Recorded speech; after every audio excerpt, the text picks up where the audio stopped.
February 18th, 1990, the Dominion Theatre in London blazed with lights, cameras, and the electric anticipation that always accompanied the Brit Awards. Britain's biggest music stars gathered in their finest clothes, ready to celebrate another year of chart-topping success, industry milestones, and the relentless machinery of pop culture. But backstage, in a dressing room far from the champagne and congratulations, a man was preparing to say goodbye to the world. He just couldn't tell anyone that's what he was doing. Freddie Mercury sat in front of a mirror, surrounded by light bulbs, staring at a reflection he barely recognized. The man looking back at him had lost nearly 40 pounds. His clothes, tailored just 3 months earlier, hung loose on a frame that seemed to be disappearing a little more each day. His skin had taken on a pallor that no amount of stage makeup could fully conceal. He'd been fighting this battle in absolute secrecy for 3 years. 3 years of lying to journalists who asked why he looked different. 3 years of canceling commitments with vague excuses about exhaustion or scheduling conflicts. 3 years of watching his body betray the invincible image he'd spent 2 decades building. But tonight was different. Tonight, Queen was receiving the Brit Award for Outstanding Contribution to British Music. And Freddie Mercury knew, with the absolute certainty that comes from listening to your own body's countdown, that this would be his last time on a public stage. His last chance to stand in front of cameras and crowds and show them that Freddie Mercury was still here. Still standing, still refusing to disappear quietly. "Freddie, darling, you don't have to do this." Jim Hutton, his partner, stood behind him, hands gentle on Freddie's shoulders. "No one would blame you if you stayed home. Brian and Roger can accept the award. They'll understand." Freddie met Jim's eyes in the mirror. "I know they'd understand," he said quietly. "That's not the point." "Then what is the point?" Jim asked, though he already knew the answer. He'd known Freddie long enough to understand that pride and courage were often indistinguishable in the man he loved. "The point," Freddie said, standing up with effort that he was trying to hide, "is that I spent my entire life refusing to be invisible. I'm not about to start now." He adjusted his jacket, black, elegant, simpler than his usual theatrical excess. Gone were the skin-tight leotards and the angel wings. Gone were the crown and cape. Tonight's costume was dignity. Tonight's performance was survival itself. Brian May knocked softly on the dressing room door before entering. His expression when he saw Freddie, really saw him, in the harsh light of the makeup mirrors, was carefully controlled. But Freddie caught the flicker of pain that passed across his old friend's face. "Ready?" Brian asked, his voice gentle in a way that made Freddie's throat tighten. "No," Freddie answered honestly. "But when has that ever stopped me?" Brian smiled, but it didn't reach his eyes. "Fred, I can do the talking, all of it. You just have to be there. You don't have to say anything if you don't want to." Freddie nodded slowly. "I know. And I appreciate it, darling, I really do." What he didn't say, what he couldn't say, was that he was terrified of his own voice betraying him. Terrified that if he tried to speak, tried to deliver one of his trademark witty remarks, his body would fail him in front of millions of watching eyes. Better to stay silent. Better to let Brian carry the weight of words, while Freddie carried the weight of simply being present. The walk from backstage to the podium couldn't have been more than 50 feet. Freddie had commanded stadiums, had strutted across stages the size of football fields, had owned every inch of every venue he'd ever performed in. But this 50-foot walk felt longer than all of those stadium stages combined. The audience erupted as Queen's name was announced. Thousands of people on their feet, applauding, celebrating, completely unaware that they were witnessing the final public appearance of one of rock music's greatest performers. Freddie forced himself to walk with his characteristic confidence. Head up, shoulders back, each step deliberate, each movement calculated to hide the exhaustion that threatened to buckle his knees. Roger Taylor walked beside him, close enough to catch him if he stumbled. John Deacon flanked his other side. Brian led the way. The 4 members of Queen, together one last time under the bright lights they'd chased for 20 years. When they reached the podium, Brian began to speak. His words were gracious, acknowledging the award, thanking the fans, expressing gratitude for a career that had exceeded their wildest dreams. Freddie stood beside him, trying to look like the performer everyone remembered, trying to embody the confident, flamboyant rock god who'd made millions of people feel less alone. But inside, he was counting how many more seconds he could stand upright, counting how many more minutes before his body demanded rest, counting how many more moments he had left to be Freddie Mercury in front of the world that had loved him. The cameras focused on his face, broadcasting his image to millions of homes across Britain and beyond. People watching at home would later say they noticed something different about him, something quieter, something that suggested the unstoppable force they'd known for decades had finally met an immovable object. Brian's speech was winding down. The moment was almost over. Freddie could retreat backstage, collapse into a chair, let the exhaustion finally win. But then something happened that he didn't expect. Brian turned to him, gesturing toward the microphone. Not demanding, not expecting, just offering, giving Freddie one last chance to speak to the world on his own terms. For 3 seconds that felt like 3 years, Freddie stood frozen. Every instinct told him to decline, to let Brian finish, to preserve his energy for the ordeal of simply getting back to the car, back to his home, back to the bedroom where he spent most of his days now. But then he thought about all the young kids watching, all the outsiders who'd found themselves in Queen's music, all the people who'd looked at Freddie Mercury's flamboyant confidence and thought, maybe I can be brave too. Maybe being different doesn't mean being invisible.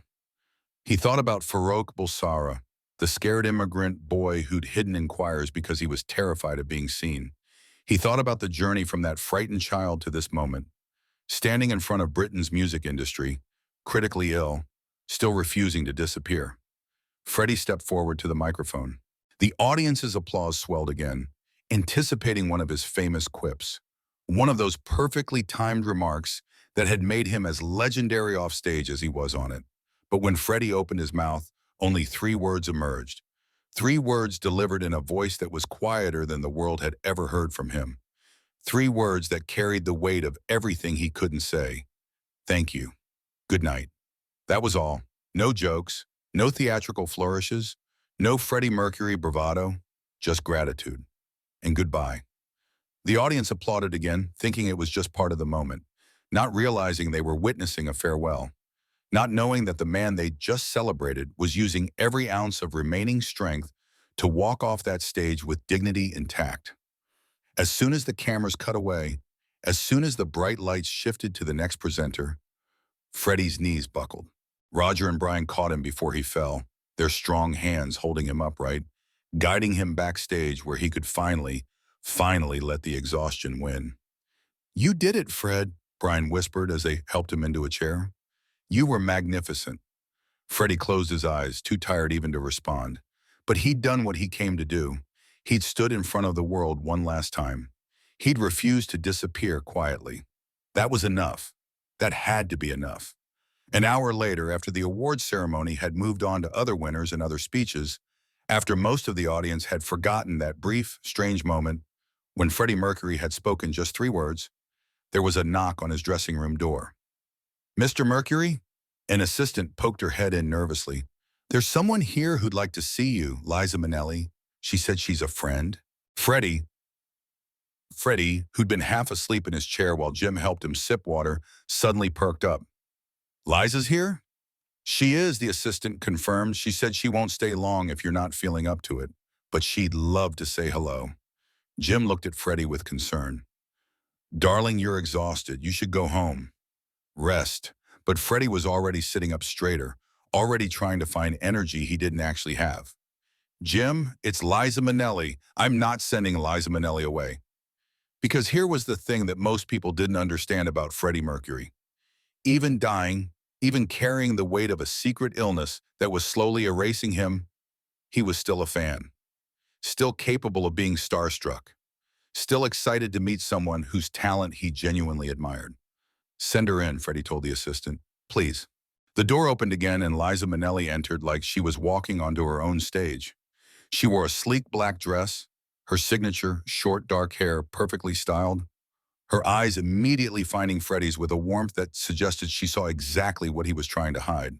"Freddie Mercury," she said, and her voice carried that distinctive mix of power and vulnerability that had made her a legend. Still, the most beautiful man in music. Freddie laughed, a real laugh that surprised even him. And still the biggest liar, he replied. But God bless you for trying. Liza crossed the dressing room in 3 long strides and embraced him carefully, as if she understood without being told that his body had become fragile in ways that the world didn't know about. I saw your moment up there, she said quietly, pulling back to look at him. Those 3 words. That took more courage than most people use in their entire lives. 3 words was all I had left, Freddie admitted. Then they were the right 3 words, Liza said. Sometimes goodbye is the bravest thing you can say. What happened next surprised everyone, especially Jim, who'd been expecting to take Freddie straight home to bed. There's a little club not far from here, Liza said. Very quiet, very private. A few friends gathering to celebrate. Would you come? Just for an hour? I promise we'll have you home before you turn into a pumpkin. Every reasonable instinct said no, said go home, said preserve your energy, said don't risk being seen in public more than absolutely necessary. But Freddie had spent 3 years being reasonable, 3 years hiding, 3 years letting the illness dictate what he could and couldn't do. And suddenly, fiercely, he didn't want to be reasonable anymore. Yes, he said, let's go. Jim started to protest, but one look at Freddie's face stopped him. This wasn't defiance. This wasn't recklessness. This was something more important. This was choosing life, however much of it remained. The club was called the Pheasantry, a converted Victorian townhouse in Chelsea that had been a gathering place for artists and musicians since the 1960s. It was the kind of place where famous people could disappear into corners and have actual conversations without paparazzi or fans interrupting every 5 minutes. Liza had reserved a private booth in the back, soft lighting, comfortable seats, a quiet corner where 2 legends could talk without performance, without pretense. Freddie settled into the booth with relief, his body grateful for cushions and darkness that hid how exhausted he truly was. Liza sat across from him, already ordering champagne and completely ignoring Jim's worried looks. He's fine, she told Jim with absolute authority. I've taken care of more dying people than you can imagine. I know how to keep someone alive for one more perfect night. The words were brutal in their honesty. Most people danced around Freddie's condition, pretending not to notice. But Liza said it plainly, without pity, without drama. And somehow that made it easier to breathe. Thank you, Freddie said quietly, for not pretending. Darling, we're both performers, Liza replied. We spend our whole lives pretending. But with each other, we get to be real. The champagne arrived, they toasted to nothing in particular, to being alive, to having talent, to surviving in an industry that chewed people up and spit them out. And then they talked. For hours they talked. About Judy Garland, Liza's mother, and the impossible weight of being born into legendary talent. About the AIDS crisis that was killing their friends, their lovers, their community. About fame and loneliness and the strange distance between who the world thinks you are and who you actually are when the lights go down.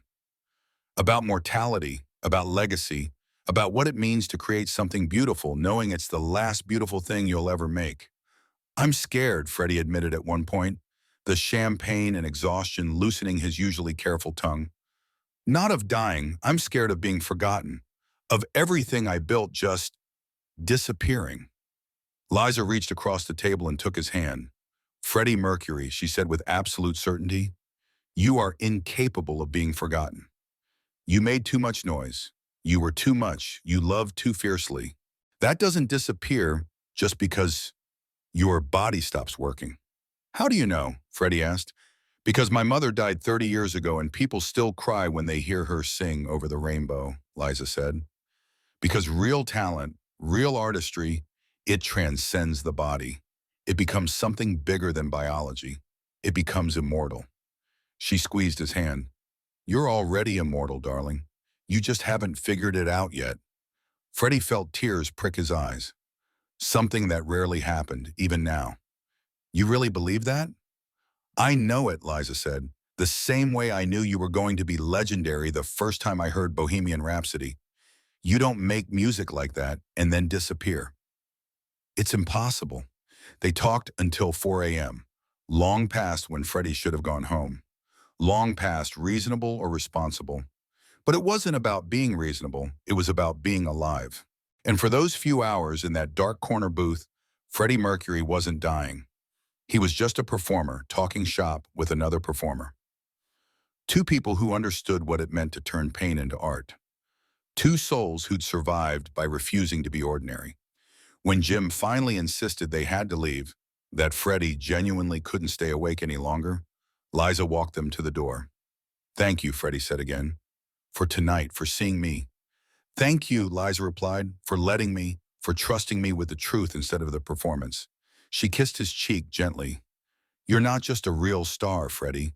You're one of the best who ever lived. And that doesn't stop being true just because your body is giving out." "Promise me something," Freddie said. "Anything. When I'm gone, when everyone's writing their think pieces and their retrospectives, tell them this story. Tell them about tonight. Tell them that even at the end, I was still me, still fierce, still refusing to disappear quietly." "I promise," Liza said. "I'll tell everyone who'll listen." 20 months later, Freddie Mercury would die in his London home, surrounded by the people who loved him. The world would mourn, and tributes would pour in from every corner of the globe. And Liza Minnelli would give interview after interview, keeping her promise. He wasn't just a real star, she would say, over and over in every interview, on every television program that asked about that night. He was one of the best who ever lived. She told the story of the Brit Awards, of the three words that meant goodbye, of the long night in a Chelsea club where two legends talked about mortality and immortality while drinking champagne and refusing to let death have the last word. "Freddie taught me something that night," Liza said in a 1992 interview. "He taught me that dignity isn't about hiding your pain, it's about standing up anyway. About saying thank you goodnight when your body is betraying you. About choosing one more night of laughter and champagne when everyone says you should go home and rest." That's what courage looks like. Not the absence of fear, not pretending everything's fine, but showing up anyway, being present anyway, choosing life over and over until there's no more life left to choose.